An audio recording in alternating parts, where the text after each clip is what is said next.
El siguiente encuentro de la SWA se trató de Turco, un personaje que ya nos presentaron, pero que por lo menos ya hace más gracias del tipo Medio Oriente, pero sigue estando bastante plano en realidad. Contra el asistente, el lacayo, el segundón de nuestro villano principal Loki Bucio, Martín Ferrer, cuyo personaje es que también es argentino. Bien, ¿qué podemos decir de esta lucha? Bueno, primero, son dos rudos. Hacer luchas de dos rudos, de dos villanos, es difícil. Se puede hacer, pero la SWA no está capacitada para hacerlo. También parece que esta lucha es parte del torneo sudamericano que ya le perdió sentido hace mucho tiempo. Y por último, que la lucha parece que es hardcore porque se atacan con objetos, se hacen daño, se hacen golpes bajos y mira, yo sé que la SWA de por sí no es muy estricta con sus reglas, pero por lo menos hasta este punto no había pasado que atacasen con objetos frente al árbitro. O si ocurría había por lo menos el intento de descalificación. Aquí fue como que la lucha era hardcore, la lucha era violenta, pero no se anunció que lo fuera.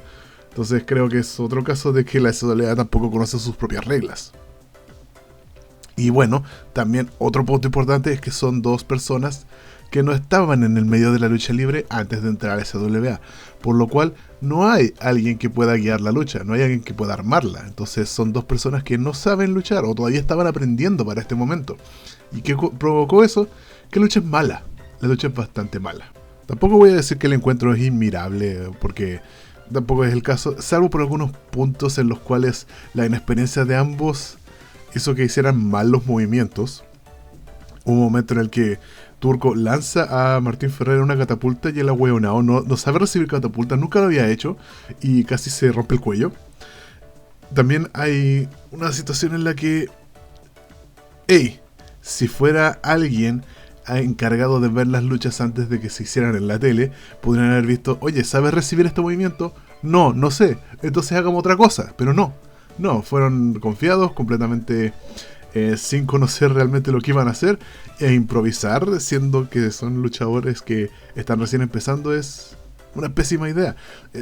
Martín Ferrer era tan malo que ni siquiera sabía hacer el Boston Crab, las murallas de Jericho, que como que lo intenta pero lo hace tan mal, tan feo que es como que es como la forma que una parodia haría el Boston Crab, no un luchador. Entonces el encuentro no es inmirable, pero tiene unos puntos en los que tú dices, estos dos no saben luchar. ¿Qué más nos queda? Hay algo que decía Dusty Rhodes en su momento cuando veía situaciones en el Performance Center de la WWE. Él siempre decía a muchas personas, don't do shit you don't know how to do. No hagáis weas que no sabes hacer. Entonces, aquí podemos ver qué pasa cuando haces weas que no sabes hacer. Finalmente gana Martín Ferrer con un intento de jackhammer, pero no pudo mantener a Turco tampoco en el tiempo, entonces fue como un snap jackhammer. No fue pésimo movimiento, pero sabiendo lo que quería hacer, se vio poco. Y finalmente Turco intenta atacarlo y termina atacando al referee, lo cual es un ref bump al principio del show. Ese referee tiene que trabajar durante el resto del show. Por eso hay que saber cuándo se hacen estas cosas. Y terminan peleándose en la entrada porque el movimiento de Martín Ferrer, el jackhammer, bueno, lo recibe y Turco se levanta de inmediato, lo cual hace que el cabrón venda mal el finisher. No se siente como finisher. Pese a que perdió con él, se levantó el tiro y fue a atacar. El booking en el hoyo, güey. También tenemos un pequeño segmento con Noel en calzoncillos en una piscina donde lo intercepta este otro sujeto. Tiene una pequeña confrontación. Esto tampoco llega a nada, no importa en lo absoluto, pero había que mencionarlo, supongo. Solo espero que YouTube no me diga nada por mostrar esto. Ahora tenemos el debut de la Alianza Perfecta. Perfecto Bandy con Junior Bandy. Los Bandy, pero bueno, el equipo se llama la Alianza Perfecta. Haciendo su debut de equipos. Previamente los vimos en el público encarando a otro tag team. Porque, bueno, antes de empezar la lucha son atacados por sus contrincantes. Que ¿se acuerdan del asalto canadiense?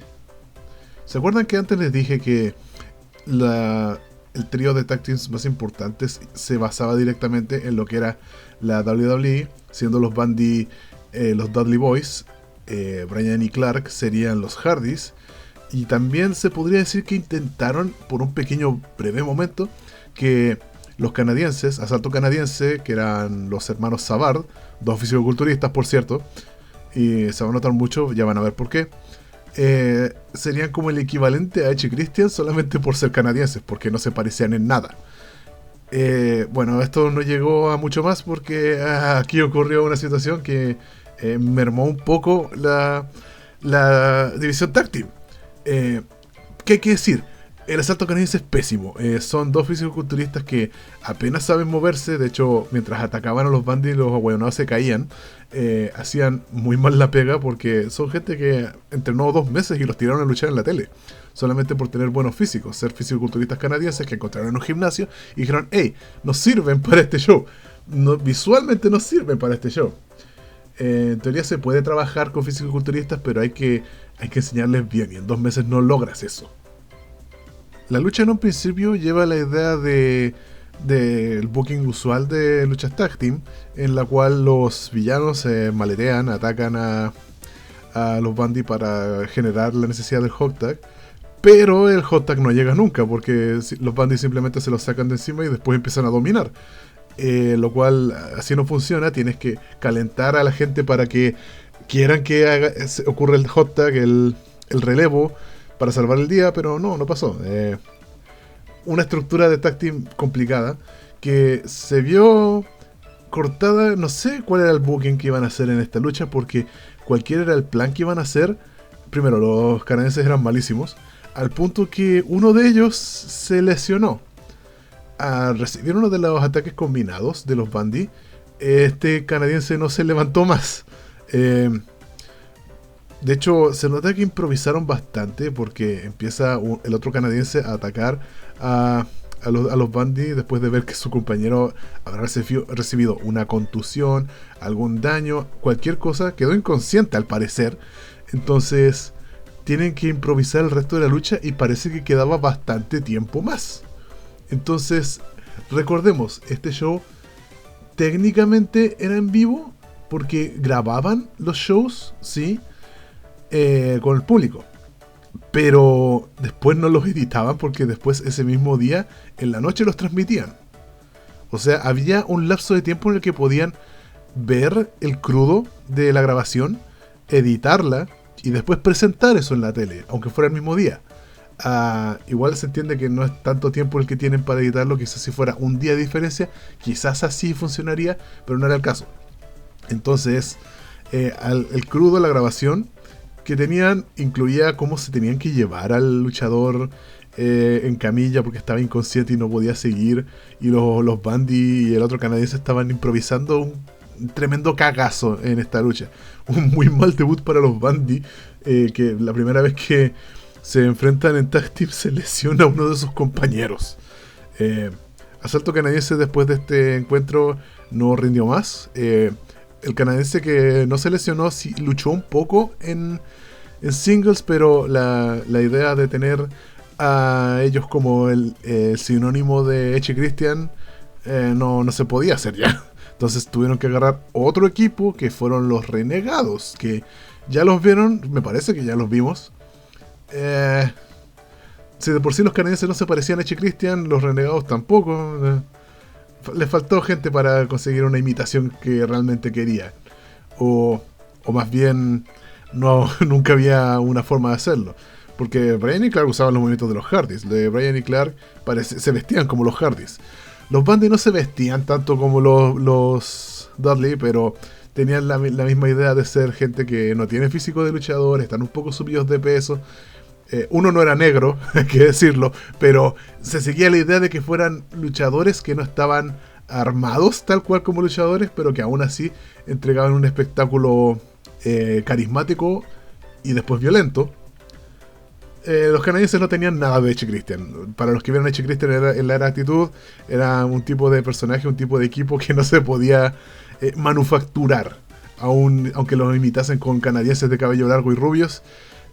tampoco hubiesen logrado conseguir tanto, porque Edge y Christian son luchadores generacionales, así, y pueden imitarlos, pero nunca los van a igualar. Bueno, hay que decirlo, los Bundy no igualaron a los Dudleys y Bryan y Clark no igualaron a los Hardys. Hubo el intento de imitarlos y lo hicieron bastante bien la imitación, pero no hay forma de igualar. Y los canadienses y después los renegados imitando a los canadienses de WWE, ni siquiera hubo un intento de imitar el físico. Y es lo que terminamos recibiendo, que bueno, eventualmente sí hacen lo que querían hacer. Después va a haber la lucha de TLC entre los tres equipos y por los campeonatos, que todavía no se crean aquí en este momento. Pero esa era la idea que tenía la SWA. Querían hacer exactamente lo que había en WWE. Y este fue el intento de cimentar eso. Pero nada, les faltó. Por cierto, hay que decirlo, si todavía no me creen que esto era así, Bryan y Clark hacían también los movimientos de los Hardys. Los Bundy hacían también los movimientos de los Dudleys. Era obvio lo que querían hacer y no les salió.